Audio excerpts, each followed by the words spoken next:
I love that you set up a new site that you actually have to log into to Mhm. read. What was behind that decision? Because it's an unconventional decision when you're putting something out in the world. You're Yes. like, "It's out here, but only if you'll jump through a little hoop first." Yeah, I want people to really wanna be there. It's as simple Yeah, as that. I just really want you to wanna be there. And I have thoughts about AI and where things are going, and I just don't want crawling of information, and I want a space where it feels like I'm inviting you into my home, and we're hanging out, and there's no creeps, like, running through the living room while we're trying to have a conversation.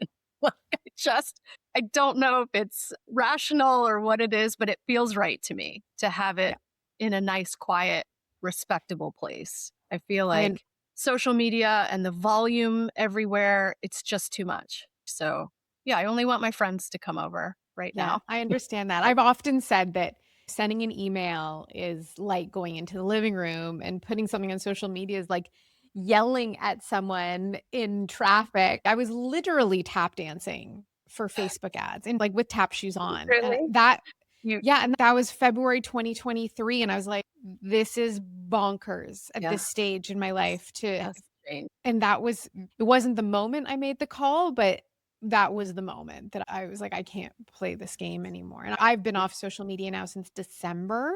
Nice. I'm in the process it's interesting you say that because 'cause I'm in the process of putting my artwork out to the world, and it's been in this incubation period, which is just for me, and I know the second I do that, it changes it. It changes. I'm running out of wall space and I'm buying a lot of yarn. And so it's this balance. I'm asking, okay, what will make this continue to be meaningful and joyful and quiet and not stressful and not tied to exclusively to a certain outcome?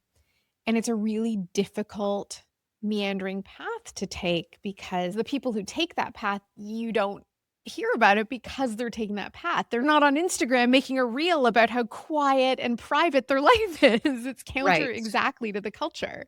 I want to try to figure out if there is a way to reconnect to a community in a different way than the trajectory that it's going.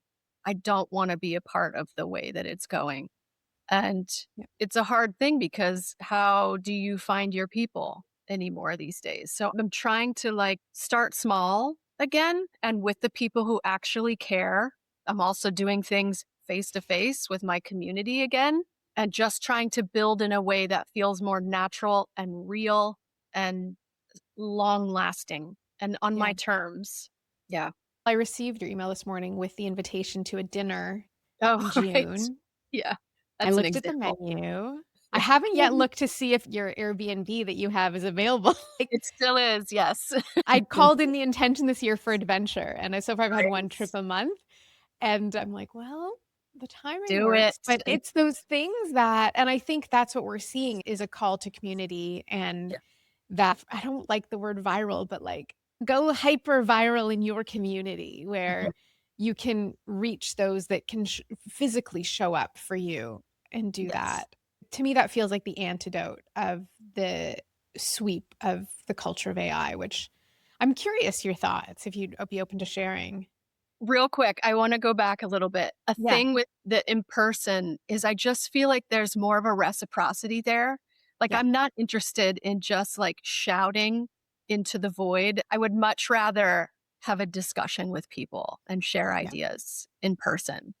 I'm still trying to figure out how to Well, do that again. I Lots think part of why humanity has fallen apart, for lack of all of sounding so it is. dramatic, but for, almost 5 years, there was no reciprocity and there was no room for conversation. It was you're this or you're that, you think this way or that way, you vote this way or that way. Everything was fully divisive. There was no room for nuance or intelligent conversation or intelligent disagreement, which is Exactly. also part of living in a community. Need to be able to do that face to face without the protection of a screen between Yeah, us. To yeah, look at someone's face and have a challenging conversation is a yeah, very different thing. yeah. Or without there's the screen as a protection, but there's also what that device is actually doing to how your brain is working. Like you're Mhm. already in a less than optimal functioning state, and then, the warrior in you. Yeah, it's a layer cake of problems. Yeah, Yeah. yeah, Thoughts on AI? Lots of thoughts. Right now, irritations. I did take Instagram off my phone, but if I ever end up back there for checking in on things or people that I want to know what they're doing, I just like, there's so many recipes and photos out there. I know, like, I have a relationship with these ingredients and how they behave. I know that photo is not real. That is not a gluten free bread. There is no way, and it's everywhere. There's so much slop out there, and I don't see it course correcting or anything like that, and I just don't wanna be a part of it because it's not real, and it's perpetuating problems, and people feel like they're learning something, but they're just gonna go home and waste ingredients. They're being lied to. There's lies everywhere. yeah. I have this thing with Josh, my husband, because he will see a recipe and he goes to make it, and I'm watching him, and he doesn't want me to micromanage him in the kitchen, and I'm grateful he's cooking and does a lot of the cooking, but I'm like, "Can I just look at the recipe before you go make it?" And often I'm like, "There's no liquid in this," or "There's nothing that's gonna hold this together," and yeah, there's a lot of junk. A lot of junk.